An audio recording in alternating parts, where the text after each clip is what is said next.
behind each other? Social media, Facebook. So who did what first? I mean, how did you like Well, I was. when you saw her on Facebook? Yeah, I saw her on Facebook. So when you saw her, what made you say, you know what, I want to speak to this person. I want this person to be in my life. Like, what attracted you to her? That's funny because when I first seen her, I was already in a relationship before when I first seen her, and I was following I guess her page. Somebody recommended it. I had like a lot of friends on, so they liked her page, and I went on her page, and then one day I think in the spring of last year, 2019, I was looking at her video, or somebody reposted her video, and I was just watching her speak, and I was like, okay, she cool, like she real for that, you know. And I didn't really think much of it. And as time went on, and my past relationship had ended, and literally, like, it's almost funny because within weeks after that, mind you, I noticed her back in months ago. So fast forward in the fall, our relationship is over. You know, I'm kind of resetting my life, and boom, all of a sudden, I messaged you. she hit me up, and we've been talking ever since. Like literally, ever since we I was think talking. we talked Messenger for like 3 days or something, and then you was like, "Can I call you?" And then you called me, and I was surprised because nobody ever called me that early in the morning. Right. So then, as soon as we started talking, it was deep from the beginning. We started diving so deep that it just put me in the position of, okay, who is this person to me? Is this my friend? Is this going to be an interest? And initially, it was like clarity that it wasn't going to be like love interest. So it was like, okay, what do I have to do to be a good friend to this person? Because I started to value more and more of that aspect of who we were building ourselves to be for each other. And I think doing that just kind of made it inevitable for us to get right here. So what made you decide, like, this is the one for me? You wanna go first? I'll go first. And this is what I had to learn. She taught me this. When a woman creates a safe space for a man to be himself and to be open and honest with himself, automatically that sets the tone for the guy. Because for me, that set the tone for me. Like, she created a safe space for me to talk to her. I can pretty much tell her whatever, and I have to feel like I have to put on a guard or feel like I have to hide something from her now. Like, she was just like, look, just be yourself. Like, I'm not here to judge you. You can, you know, speak your emotions and not feel like you're too emotional as a dude or whatever. And I'm a Pisces. I'm sensitive to certain things. I'm a water sign. I'm sensitive. So that's to understand my sensitivities are important to me. And her being her, she kind of understood that, and that helped. It has made me, like, my heart grow for her. You know what I'm saying? Forgive me. No, you good. I think one of the biggest traits that attracted me was his honesty. And I guess me creating a safe space, he just went for it, and he was honest, even if it was something I didn't want to hear. So that kind of made me feel my own sense of security and safety in our relationship. So I just knew, like, he's not going to try to drag me in spaces to make him feel comfortable. He's just going to give it to me straight. And that allowed me to make the decision on what I wanted to do going forward. So I appreciated his honesty and transparency. Or so, like, what sets you apart where others could look at you and say, okay, you know what, I wouldn't be like them? Stand on your square, like, be who you are. That's the biggest thing. I think if anything we say is be who you are, be your authentic self. Like, be her thing. She told me when I was talking to her was stay true. Like, stay true to who you are. Like, staying true to who you are is what helps to attract what you want. You know what I mean? And what you need, exactly. Because everybody out here can be phony, especially nowadays with social media and things like that. It's so easy to be phony and to be whoever you want. But when all that falls, who are you really? And so her thing and our thing was like, stay true to yourself, like stay true to you, because you're only going to attract it. Your vibe attracts your tribe. Who you are is going to attract what you want and what you need. And so that's where our foundation was built off of from the beginning, was staying true to who we were, not trying to shift it, Not trying to be impressionable. Just be who you are. Be you. Yeah, that's the biggest thing. I was gonna add something to the last question. He's a good listener, and I appreciate that because a lot of, I'm not even gonna say a lot. I'm not gonna generalize. There are some not good listeners out there. Yeah, he's a good listener, and I appreciated that because I wouldn't have to, rebuttal and say a whole bunch of stuff. Like I could say things one time, and that's it. I appreciate that.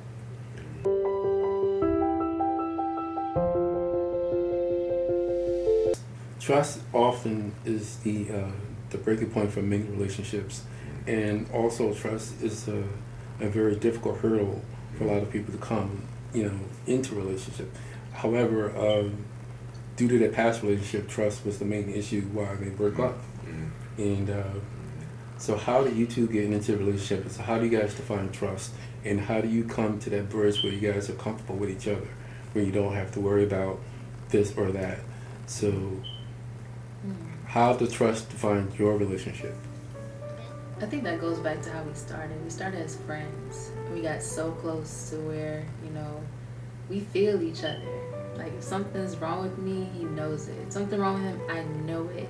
And then we got into a space where we decided to take it to the next level, and we both hold it sacred. We really, cherish it, we protect it, and with that, it's like a comfort knowing that we mirror each other. We mirror the same vision for what we're building. So I say this relationship is the first time I've ever felt this safe and like this, bonded with someone. And I don't have to ask him. Like in the beginning, of course, we went through our things where we spoke on what we like and don't like. But at this point, it's just that soulmate thing is real. That's what it feels like.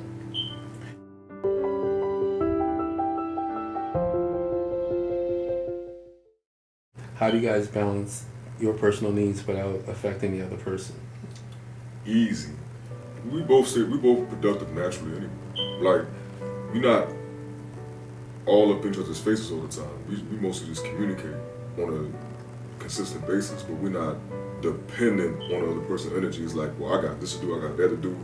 I'm productive my damn self, so, and she's productive for herself, so there's no need to really do all that if you're productive and you really trust yourself to do what you have to do, and then let everything else just flow.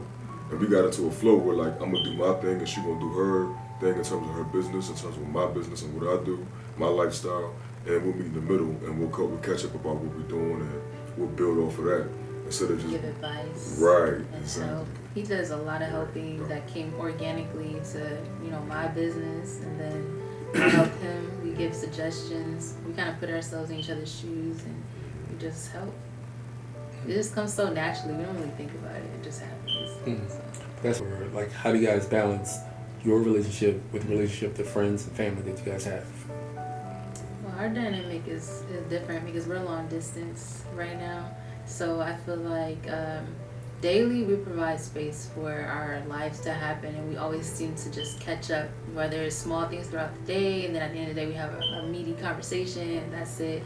And I've been making my way to see him because I want to be around him, wanted to feel his energy, and he wanted to feel the same thing, and it just kind of worked. There's really no force going on. It's just kind of fluid, and my family knows about him, so that's just how it happened.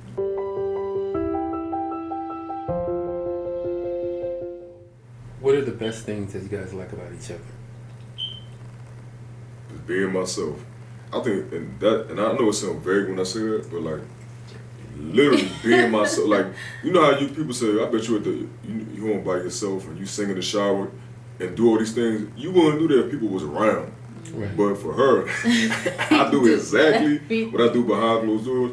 And my goofy self, my funny self, whatever self I am, I'll be in front of her. Like, I don't lie to myself in front of her. Like, I just be myself, literally. Yeah. And she just takes it like, all right, that's him. That's what I'm going to do. All right, that's what and I let her have it. Like, this is what it is. Because I'd rather have it that way than me shield the part of myself from her. Because at the end of the day, we coming together to do spiritual work. And in order to do that, we have to be our authentic self and stand on our square and be and we are in our own power and express that honestly and truthfully every day. You see? And so that's how we able to function so easy. That's why she said it's so natural, because it's just, this is what we always wanted to be in a relationship, but we never had the right space to be in to do it. Yeah. Mm. So when you're in the right space with that right person, everything you always wanted to do and be becomes so natural and easy that it's like, You kind of discover a new side of yourself, Right. and that's what makes it refreshing. That's my favorite thing. It's like a new discovery. I keep telling me, this is new, this is new, this is new.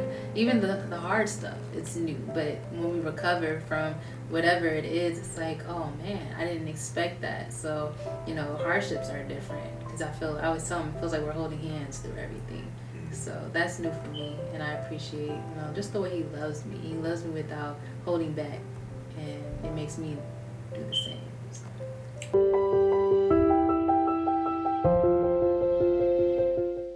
Having each other in your lives really define what love is really all about.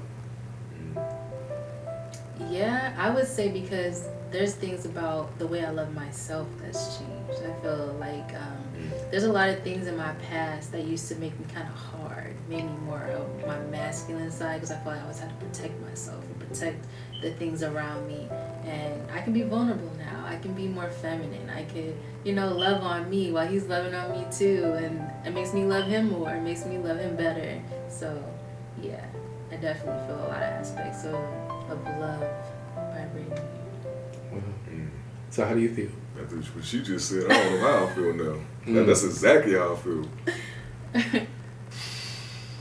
It's happy. Yeah.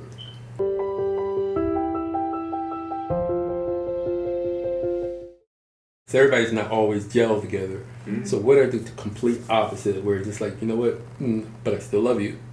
Oh man. Oh, the way Not good.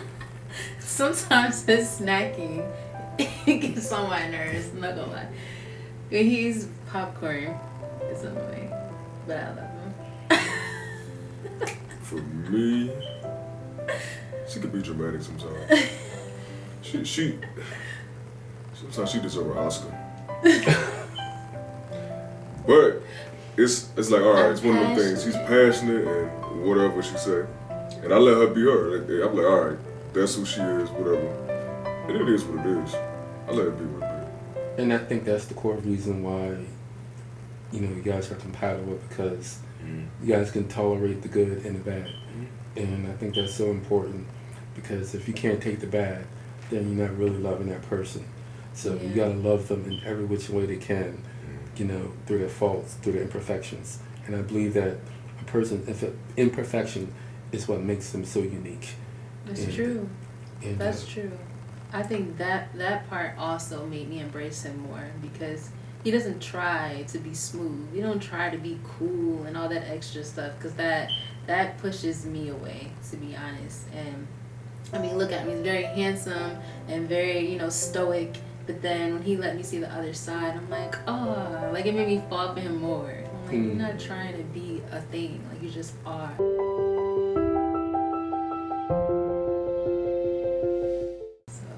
So what advice do you give a lot of women who wants to be in your shoes, or who are trying to look for Mr. Right, or looking for that guy? You know, what is your advice to a lot of women of all ages? Personally, my journey was a lot of self-healing first. When I stopped looking, when I stopped caring about someone completing me, that's when he came. When I was looking and trying to be in something, it was a lot of flops, and it was a lot of unnecessary pain, a lot of unnecessary drama. But once I just said, you know, forget it, I'm gonna focus on myself. I'm tired of feeling this way, and I just dealt with myself. Everything just flowed after that. I was a magnet to my blessings. So I would definitely recommend self-love over everything.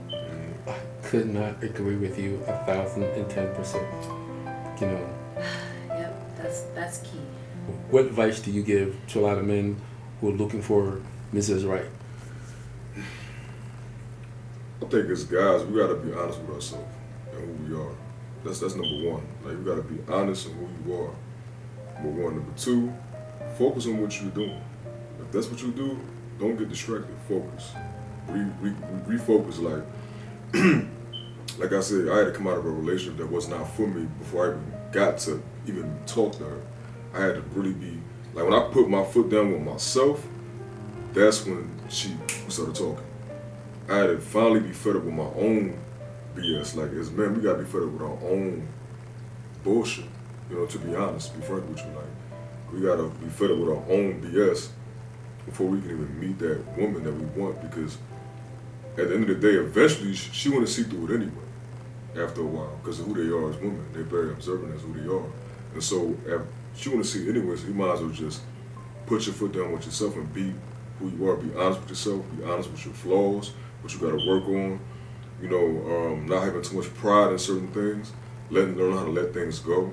Let it be what it be, and then just live your life. Do what you got to do, and all these type of things is going to help create the atmosphere where you can be around that female, because in her nature, how she is, she's about security and safety. So if you're not secure in yourself, she's never going to feel secure with you at all.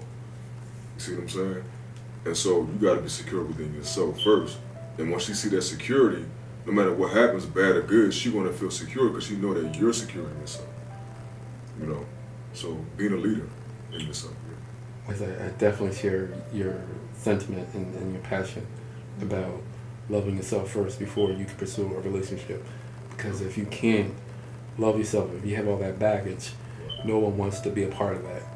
And you also attract, people who won't love you right.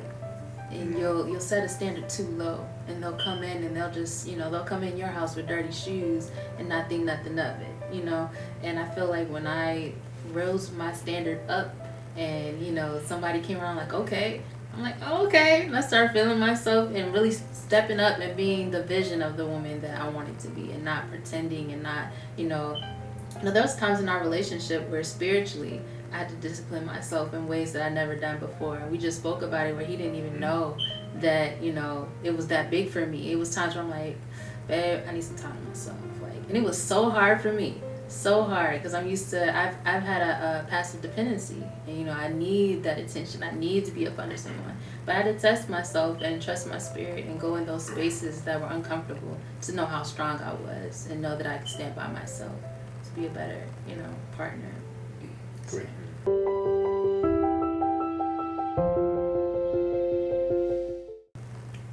That's want to just give a message about relationships and what it's like to be in a relationship and what they should do, or not what they should do, but more or less what they should aspire to do.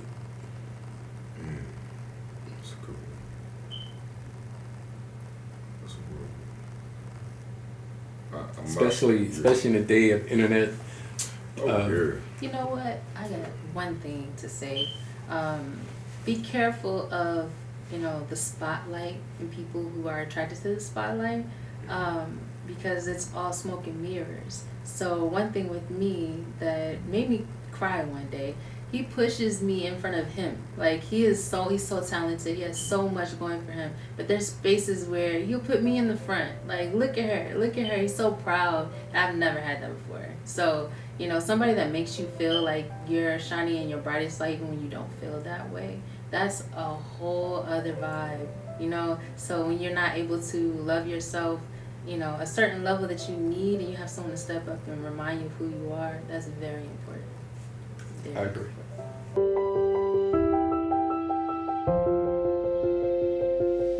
Friendship is everything. Yes, it is. Everything. This is my best friend. I can say friend. No, for real. And I when I would hear that in the past, I could never understand. I'm like, how can she be your best friend? She can't really be your best friend, but it's real. It's like, man, I can't even explain it, yo. Like, it's a rare thing when you can look at your opposite, who sits in front of you and be like, that's my bet. Like, I can only talk to that person about the most intricate things within myself and feel safe. Because people will do that. They use it against you. They use it against you. Yeah. For those who might be watching and you're saying, well, your opposite sex is your best friend, but they might be saying, well, what about your same-sex friends who could be your best friend? Okay. So how they two differ, explain it to somebody who might be looking at it. I would feel like it's an energy thing. Once you romantically intertwine with someone, they are a mirror of you in different ways, and that could be positive or negative. But in a healthy relationship, that person feels you on a different level that your girlfriend, your guy friend is not going to be able to know, especially when it comes to those intimate spaces in yourself where you might just don't want to talk. You might not want to have the words to say, but there's just times when I'm like, what's up? What's going on? I felt something today. And the whole time it's a big thing going on. You know, those are some sacred moments where you just can't sleep on that. So, you know, you can attract such a special best friend. Like, I wish there was a better word for it. I guess soulmate, whatever. But it's that confidant. That's something, it's just a little extra, you know, bonus to your friends. And I'm going to add on to what she said. Keep in mind that, like she said, soulmate, twin soulmate, whatever you want to call it, they're always going to be a reflection of you. Every relationship you got is always a reflection of what you're doing in your life. Understand that that person is going to reflect exactly what the work that you're doing within yourself. So if you want to be more open, you have to create that space for that person to be open so that you can feel open. If you want security, you have to build security within yourself so that they can build security. It's always a mirroring thing going on. And that's in life with everything. Everything's a mirror. There's never this person did that, and there's no pointing fingers. It's always a mirror with every single thing, all the time.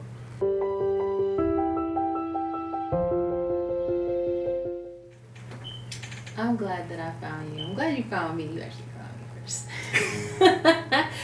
I'm glad that we found each other. I'm glad that, you know, we stuck to what we knew we needed for ourselves individually, and it just meshed, and it works, and we're committed to it every day. Thank you for being my best friend.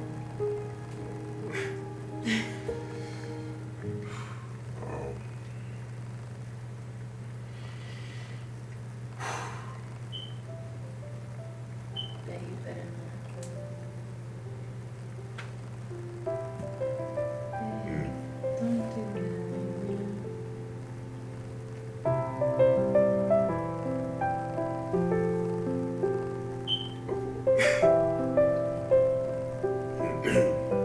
I just want to just thank you for just walking, like taking the time to be patient with me. It's just through each step you've just been there, like consistently, not bullshitting me, not faking out on me, but just your love was so unconditional, just being there. And you taught me to just trust myself, you know, like be more confident in what I believe, and like just being there, being yourself, and just being able to share that love, because you got so much love to share outside of me and you, but you know, in your own household as it is, and you know, being able to just give that space, create that space to still love me and share that love and share that time that you almost don't have. It's like, I value that, and I just want to thank you for just being yourself and just holding my hand throughout the way, each and every single step you held my hand, and just talk me through all my heart. This year was hard for me, and you just talked me through it and got me through it. Those mental spaces, those spiritual, you know, spaces where I became like, I almost doubted myself, almost like, what am I going to do? I don't know what to expect next in my life. And you always gave me that hope to like, hold on, like you're almost there, like just keep going. And I took that and I ran with it, like, all right. You know, if she say everything gonna be all right, everything gonna be all right. I'm just overthinking too much. So I'm in my head a lot, you know. And so I just reminded you of who you was, right. who I see. And that's what I appreciate. You know, it's like the more I talk to you, the more I see myself, and what I can have if I just be myself. You know, and believe in myself and what I can have, what I can attain, that power I can attain. And not just power as in being dominant with somebody, but power and just being true to who I am, spiritual. And seeing the results of what happens when you do that and what manifests when you stay true to yourself. And it's been working ever since. If it ain't broke, don't fix it. You're such a beautiful person. I just want you to be that all the time, wherever you go.